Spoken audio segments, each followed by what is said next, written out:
Salut à tous, After Zap Image numéro 533. Aujourd'hui, on démarre avec l'anniversaire d'une légende. Il n'y a pas d'autre mot pour le décrire. Le roi Pelé qui fête aujourd'hui ses 79 ans. Lui qui a quand même remporté la bagatelle de 3 Coupes du Monde avec la sélection brésilienne. C'est le seul joueur qui a été capable jusqu'à aujourd'hui de remporter 3 Coupes du Monde avec sa sélection.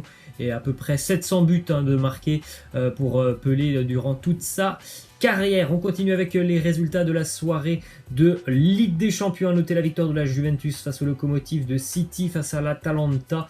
Pour Tottenham aussi, grosse victoire face à l'Étoile Rouge de Belgrade. Le Bayern s'impose du côté de la Grèce. Victoire aussi pour l'Atlético de Madrid. Victoire bien évidemment pour le Paris Saint-Germain, 5-0 du côté de la Belgique face au FC Bruges grâce à un doublé de Icardi et un triplé de Kylian Mbappé. Je pense que tout le monde le sait, Mbappé a démarré sur le banc de touche, il est rentré en seconde période et il a vraiment dynamité la défense belge avec ses accélérations, ses fulgurances et puis aussi son efficacité devant le but, un triplé pour Kylian Mbappé. Donc voilà, grosse victoire pour le Paris Saint-Germain. Je m'attendais à un match un petit peu plus serré, c'était le cas d'ailleurs en première période, mais le gros problème pour les Belges en seconde période, c'est qu'ils se sont beaucoup trop découverts.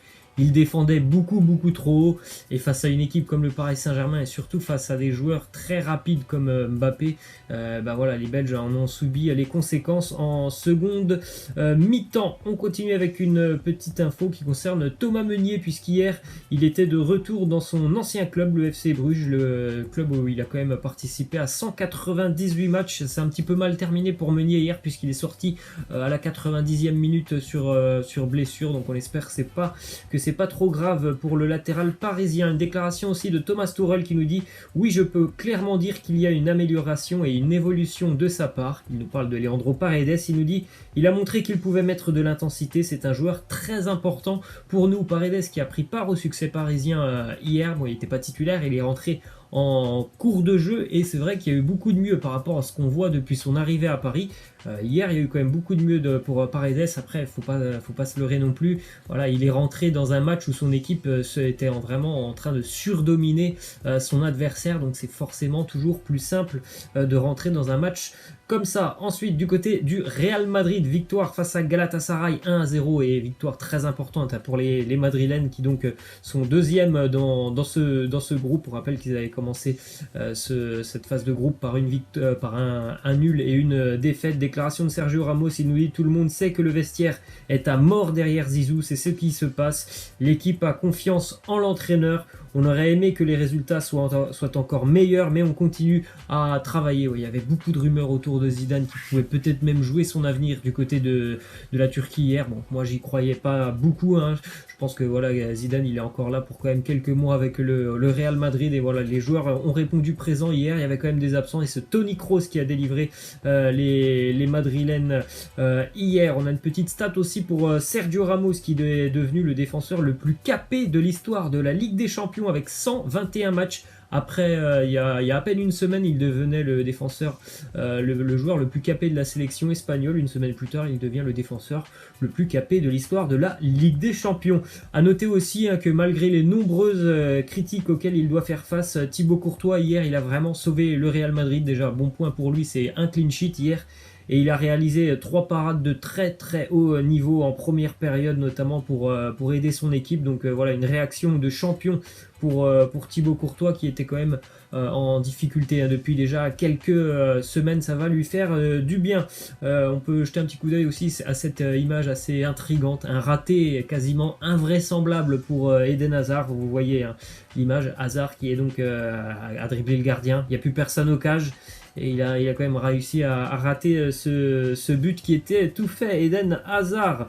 On continue avec des statistiques pour Robert Lewandowski qui est maintenant sur l'année 2019 à 40 buts. C'est quand même une période vraiment très intéressante pour Lewandowski qui a encore scoré un doublé hier. Bien évidemment, 40 buts en 2019, personne ne fait mieux.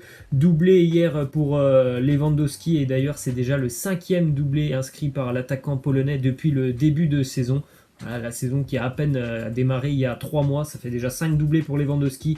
Et les statistiques sur cette nouvelle saison sont quand même aussi absolument incroyables. 17 matchs joués, 21 buts inscrits, décisif toutes les 68 minutes, Robert Lewandowski.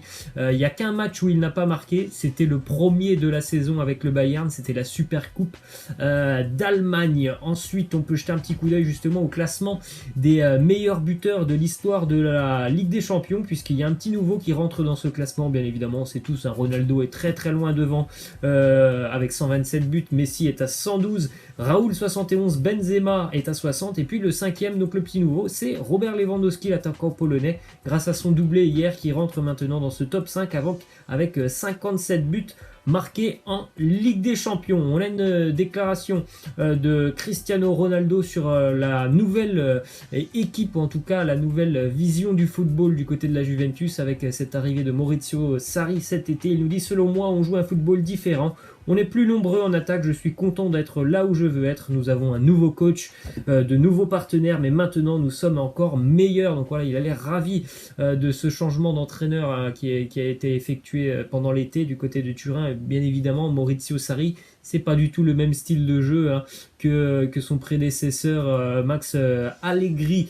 Ensuite, petite info du côté de Tottenham, malgré la période très difficile que vivent les Spurs en ce moment, Harry Kane lui répond toujours présent en Ligue des Champions. 3 matchs de Ligue des Champions, 3 buts, auteur d'un doublé hier, Harry Kane, qui a permis aux Spurs de s'imposer tranquillement face à l'Étoile Rouge de Belgrade, 5-0, doublé pour Harry Kane, doublé pour Heung-min Son, mais il faut aussi noter la très bonne prestation de l'Argentin Eric Lamela, qui a grandement participé au succès de son équipe puisqu'il a marqué un but et délivré 2 passes décisives. Ça va faire beaucoup de bien aux Spurs, hein, cette victoire 5-0 qui était vraiment en grande difficulté, notamment en Première Ligue, mais on rappelle aussi que voilà, il n'y a même pas 3 semaines en Ligue des Champions à domicile, il se faisait atomiser par le Bayern 7-2, donc ça va leur faire du bien, je pense, au moral, cette victoire assez large face à l'Étoile Rouge de Belgrade. À noter du côté de l'Atlético Madrid hier, l'entrée en jeu d'Alvaro Morata à la 70e minute et à la 78e. Il est buteur, Alvaro Morata, ce qui permet à l'Atlético de s'imposer face au Bayern Leverkusen 1-0. Le Bayern est quasiment éliminé de la course à la qualification. L'Atlético et la Juve sont bien évidemment en tête dans ce groupe. Et petite info aussi pour Alvaro Morata, il est devenu donc le premier joueur à inscrire un but en Ligue des Champions, que ce soit pour le Real Madrid et l'Atlético Madrid. Donc c'est le premier joueur à avoir réalisé cette performance. On continue avec 2 infos pour les matchs de ce soir. Le Borussia Dortmund qui se déplace en Italie pour un alléchant duel du côté de Milan pour affronter l'Inter. Le Borussia va devoir faire avec 3 absences ce soir, 2 grosses absences sur le secteur offensif. Paco Alcacer, l'excellent buteur espagnol, ainsi que Marco Reus, qui sont absents pour ce déplacement. Et dans le secteur défensif, c'est aussi Marcel Schmelzer qui est absent du côté du Borussia. Et une absence aussi pour le Barça qui se déplace en République tchèque pour affronter Prague. C'est Samuel Umtiti, le défenseur français, qui malheureusement pour lui était quand même de retour dans le groupe le week-end dernier pour affronter Eibar. Et il y a eu une petite rechute à l'entraînement pour Samuel Umtiti. Il ne s'est pas senti très bien du côté de l'entraînement catalan, donc on n'a pas pris de risque du côté du Barça. Umtiti ne fait pas partie du voyage en République tchèque. On peut jeter un petit coup d'œil maintenant sur les 14 joueurs qui font partie des 30 nommés pour le Ballon d'Or pour leur première fois, avec vous voyez une petite colonie néerlandaise, Virgil van Dijk, Van de Beek, De Ligt, De Jong ou encore Wijnaldum. On a vu aussi du Bernardo Silva, du Joao Félix, du Kalidou Koulibaly, du Tadic, du Heung-min Son par exemple. Ensuite, on peut jeter un petit coup d'œil à ce classement des meilleurs clubs formateurs en Europe. On peut aussi noter qu'il y a quand même 3 clubs français qui sont dans le top 10. Bon, les 2 premiers, ce sont les 2 géants espagnols, le Real et le Barça, avec quand même 39 joueurs et 34 joueurs respectivement. Et le premier club français, c'est l'Olympique Lyonnais, qui est directement sur le podium en 3e place. Présence aussi du Paris Saint-Germain et de l'AS Monaco. On continue avec une petite info qui concerne le championnat de la Belgique et des Pays-Bas, puisque d'ici 3 ans, selon Bart Verhaeghe, président d'ailleurs du FC Bruges qui a affronté le Paris Saint-Germain, d'ici 3 ans, visiblement, il y aura un championnat commun entre la Belgique et les Pays-Bas, avec 10 clubs des Pays-Bas et 8 clubs belges. C'est assez surprenant, mais visiblement ça verra le jour dans moins de 3 ans. Petite info aussi sur le foot féminin, la FIFA a décidé de débloquer 450 millions d'euros pour développer le football féminin. Il y a déjà eu un petit boost avec la Coupe du Monde. Je pense que ça a plutôt aidé le foot féminin et la FIFA va continuer d'aider le développement du football féminin. Petite info, hier on en avait déjà parlé, c'est Thiago Motta, c'est officiel, il devient l'entraîneur du Genoa en Italie, le Genoa qui est avant-dernier de Serie A. Les deux clubs de Gênes sont d'ailleurs en très grande difficulté. C'est un petit pari quand même pour le club italien, puisque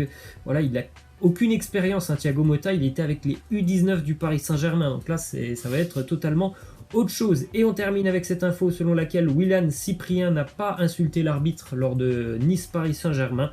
Son deuxième jaune serait donc dû à une contestation et monsieur Le Texier a avoué après coup que cette décision était très sévère. Donc la commission de discipline devrait être indulgente pour Cyprien. Normalement, il n'y aura pas une très longue suspension pour Cyprien. Voilà, moi je vous laisse, je vous dis à la prochaine. Ciao!